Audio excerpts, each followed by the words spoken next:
allons donc poursuivre et pour la première surprise, c'est le jeu des cases. Nous avons 4 cases. À vous de choisir. 1, 2, 3, 4. Vous choisissez le chiffre qui vous convient. C'est parti. Je dirais 3, ça fait Sainte Trinité. 3. Ouais. Ah ah, qu'est-ce qui se cache derrière le 3? Oh! Moi.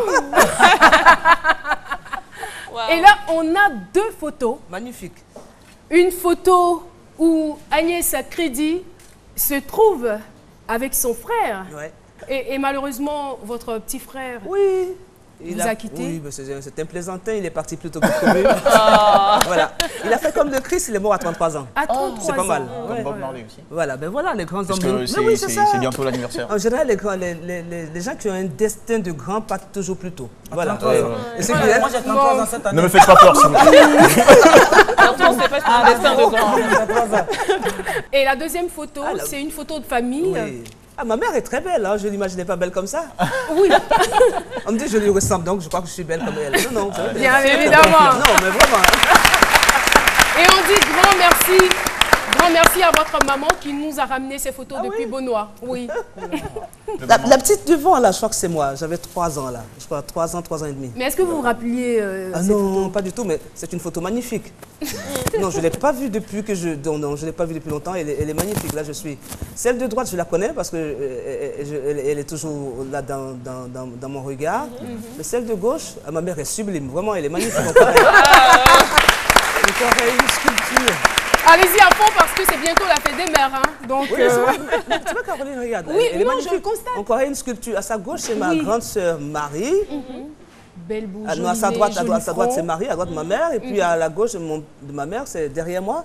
Et c'est Antoinette, ma grande sœur. On sent qu'elle veut sortir la tête là. Alors, Voilà. on va donc partir pour le deuxième chiffre. Vous choisissez. Toujours entre les 4 chiffres, là, il en reste 3 maintenant. Oui. Tout à fait. Bon, il n'y a pas trop de risques. Hein. Je prends 1. D'accord. Wajima tende ngologo a tako nande ke ba me jima en ko to bagbre a ta wajima en ko nande si nande. Le papa d'Agnès Crédit depuis Beaunois qui s'exprimait donc en abouré. Voilà, c'est des encouragements, des bénédictions à l'endroit de sa fille dont il est très fier d'ailleurs. Et nous allons partir pour sinon le 3e choix d'Agnès. En fait, au bout de compte, je vais choisir les 4, quoi. Tout à fait, tout à fait. Vous avez tout compris. Très bien. Alors, je prends 2. Le 2. D'accord.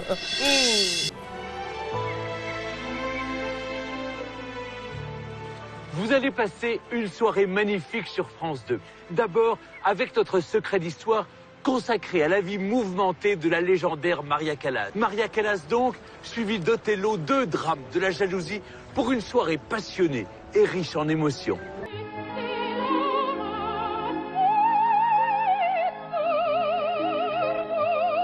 Bien sûr, Maria Callas appartient à l'histoire, celle de l'art lyrique, celle de l'opéra, mais aussi l'histoire des États-Unis, de la Grèce, de l'Italie et de la France. On vient de voir là le célèbre Stéphane Bern et Maria Callas surtout, oui.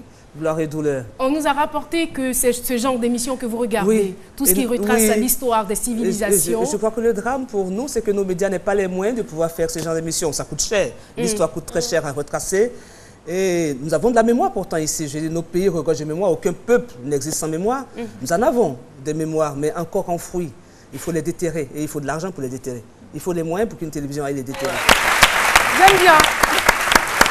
Et nous allons partir pour la dernière case. Voilà. C'est la case 4. Je n'ai plus à choisir. Voilà, tout à fait, bon, ça voilà. s'impose. Advienne que pourra. La 4. Ah oui. Alors ça, je suis une famille tellement modeste que je n'avais pas les moyens d'acheter un cartable qui allait résister au temps. Donc j'ai pris une boîte de pharmacie, c'est métallique. Et ça dure longtemps. Et c'est avec ça qu'elle allait au cours. Et c'est avec ça. C'est avec ça que je soignais. Je soignais mon intellect. Voilà, hein, c'est avec ça que j'allais. En fait, c'était À l'université. c'était le sac d'école bio avant le. Oui, avant l'heure. Vraiment. Avec là-dessus, malheureusement, on a cherché la boîte, on ne l'a pas retrouvée. Voilà. Avec la photo Avec de la photo de Madonna Madonna, là-dessus. parce que, Pourquoi le choix de l'artiste Madonna? Alors Madonna, c'est le côté je m'affirme et dites ce que vous voulez. Et, Laissez parler les gens. Laissez parler les gens. Et puis je suis là. En fait, Moses Djenko est avec nous, journaliste émérite, on l'applaudit très fort. Bonjour Agnès. Quand j'ai vu la boîte, j'ai pensé à toi. Alors, on se souvient donc des années 87, on était à la fac ensemble. 90, tout à fait. On était à la fac ensemble et je crois qu'il a dû être marqué par ma personnalité assez décadente. Alors, j'ai été très marqué. Hein. Et là, tout à l'heure, dans la coulisse, j'ai entendu Agnès dire la femme doit changer la face du monde. Ouais. C'est vrai qu'à l'époque, elle a changé, fort, contribué à changer la face du monde en introduisant, je dirais, son look un peu extra, sa façon particulière de se vêtir. Elle a cassé les codes à l'époque parce que classiquement, les filles à l'époque étaient un peu prudes, étaient un peu s'habillaient un peu réservées. Elle est venue à sa tignasse avec les tenues grunge en fait, les jeans coupés, découpés, déchirés. Dans les années 88 déjà, ça relevait de l'extra. Parce que Agnès, elle décidait en plus de cette boîte à pharmacie là, d'avoir des godasses ultra colorées. Alors, l'anecdote, Caroline, l'anecdote, chaque jour qu'elle prenait le bus, le car à l'époque pour aller sur le campus, on lui faisait une sorte de aide d'honneur.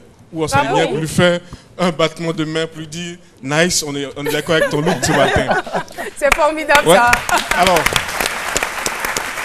pareil sur le campus, au département de lettres modernes, on avait une bande de copains, Alain Taï, Oranchi et moi.